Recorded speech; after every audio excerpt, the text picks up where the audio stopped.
key growth of their business has always been them. If I can get them to grow, then their business will automatically grow. The key component of what God does, and I love talking to you as a child of God, what God does in growing you, he gives you a vision.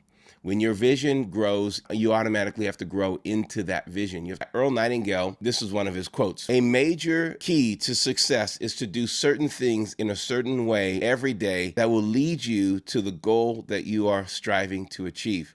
To do certain things in a certain way every day. You don't have to know what's going to happen like a year, 2 years, 3 years from now if you know what to do every day in a certain way and you keep that consistently moving forward. Then you will have exactly what you want. Know the goal. It's very simple. We're going to bake a cake. You know the ingredients of that cake. You know what it takes to bake the cake. Follow the ingredients. You stick to it. You're going to have a successful cake. You know how that system works. I think if we learn how the system works and we don't change it, we don't mess with it, don't touch it, just do the system every single day, you will get the rewards and the results that you want. So when we find that kind of consistency, really what you're doing is you're locking into the key ingredient of increase is consistency.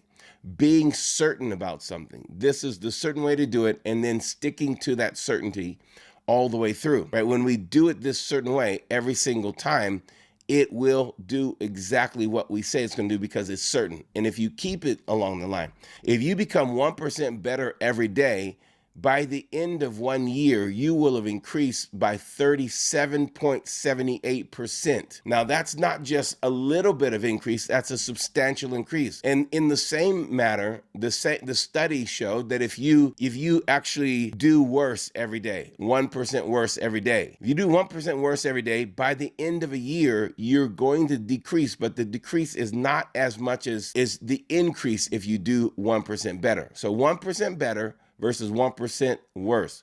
1% worse only gives me 0.03 in my diminishing. The little bit of daily certainty increase is going to cause me to increase in such a substantial way, 36%. So what am I talking about? I'm talking about making sure that you don't decline. In 1 year, you can have 37% increase with 1% better. You're not just getting, a little bit better, you're substantially becoming better. And when you just choose every day, I'm going to be 1% better. Every day I'm going to write 1% better. Every day I'm going to speak 1% better. Every day I'm going to become a better coach. 1%. I'm just going to focus on what does it take me to be 1%. It means that I just need to focus on doing the same thing in a certain way, every day. That's going to give me my results of becoming 1% better. Exodus 23:30 says this, little by little, I will drive them out from before you until you have increased and you inherit the land. Little by little, I will drive them out before you. I love the fact that when I'm gaining 1% better every single day, it's also driving something out of me as I'm putting something into me. As I'm increasing, as I'm inheriting, as I'm going to my next level, it's also getting rid of me. The way I got rid of my procrastination. The way I got rid of procrastination was I became a little bit better every day by asking a starting ritual, which was from the book, Who Moved My Cheese? What would I do if I weren't afraid? Now, that little starting ritual was about how I can become a little bit better every single day. I had to give myself something to say, something to think about that made me get out of bed with some kind of ambition. And I just did that every day. That little statement was my 1% increment of every single day. What would I do if I wasn't afraid? Well, then I thought of the one thing. That one thing, I went to do it, and it increased me by the 1%. So massive action means that I'm never going to stop with my action. It doesn't mean I just have to have one big action. So procrastination was driven out of me little by little, every day asking that same question. What would you do if you weren't afraid? What would you do if you weren't afraid? Wake up the next day. What would you do if you weren't afraid? Go and do it. Wake up the next day. What would you do if you weren't afraid? Go and do it the next day. And then after the time of doing that, I broke through procrastination and I found myself achieving, increasing, and inheriting everything that I want. So when you plan, that certain thing every single day. What was the certain thing? It was a simple thing. I'm telling you, I just asked myself a simple question. What would you do if you weren't afraid? That was the 1% better for me. Just make, what would you do if you weren't afraid? I would make that phone call. Okay, make that phone call. Woo, successful day. I did it. What would you do if you weren't afraid? Well, I would write the 200 words that I'm supposed to write every day. I go and write it, or 2,000 words if I'm, really pushing a book, right? Sometimes I'm pushing a book, and my goal is not to write the whole book and all chapters all day. My goal is to write the 2,000 words that day. I'm going to write 2,000 words today, and then I'm going to be done. I'm gonna be finished, right? Next day, I'm gonna write 2,000 words the next day. I'm gonna write 2,000 words the next day. Then the next one, I'm gonna write 2,000 words.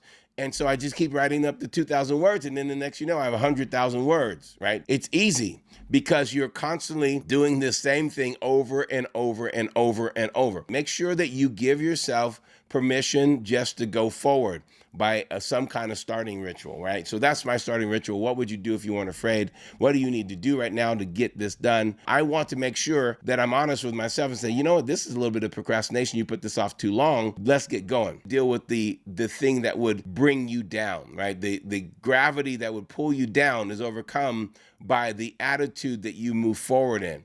So when you move forward in the attitude, every day I'm getting better, the gravity can't pull you because you're moving forward and you're forcing yourself against that. You're leaving something behind. The thing that would drag you back is getting left behind as you move forward. So I know a lot of people want to be free. I want to be delivered. I want to be set free from these things. Can I tell you, your little action forward is the best deliverance. And when you go forward on something, you're going to find yourself being delivered. When you're setting your life up to grow and you're finding out who you're going to grow into, you have to set a time of growth. Who am I growing into? Why am I growing into this person? How am I going to grow into this person? Where am I going to grow into this person? What am I going to do to grow into this person? And when, you have the who, why, what, when, where. So you have to have all of these things, answer all of these questions when you're looking at what you're growing in. Can't answer all of these questions without being specific and certain. The more certain you are, the more your incremental growth is going to stick.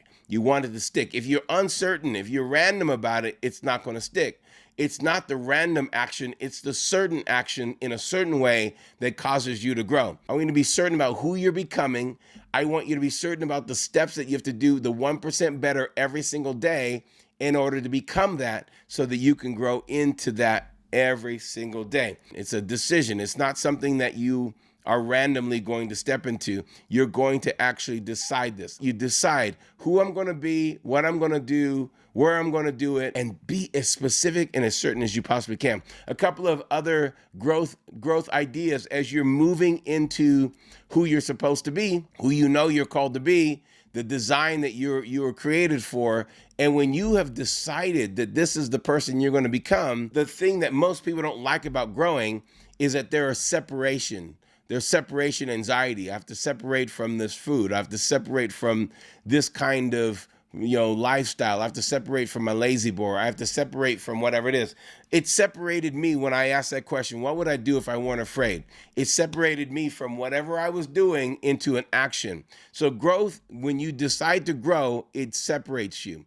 There's a couple of ways to separate you. First of all, it separates you with people who are growing and people who are not growing. When you are in this community of people who are choosing to do business and build your business skills, when you jump into this community and you start building relationships with other people, you're now developing this ability to grow faster because you're growing with growers. You're growing with people who are choosing to grow. You put yourself in a position to grow. Then you will set yourself and separate yourself from people who choose not to grow. And it's going to be difficult because you love some of those non-growers. You love the non-growers and you want to spend time with the non-growers, but there's going to be a natural separator when you start to grow and then the non-growers hang around. Then there's going to be a natural tension. It's not because you're trying to have something, you're busy growing into something, you're consistent with it, you're separating yourself to it, that also separates you from non-growers. And then you're going to have to make sure that you understand that there's nothing personal about this. I am just growing. Thank you for tuning in. I appreciate you so much. Hey, if you like this video, you'll also like this video here. And if you want to continue to receive content like this, just go ahead and push the notification bell, subscribe, and then share this. And then we will continue to get the word out and help people understand that God has a plan for them. Using the scripture, we'll go to our next level. We'll build something incredible and make his name great.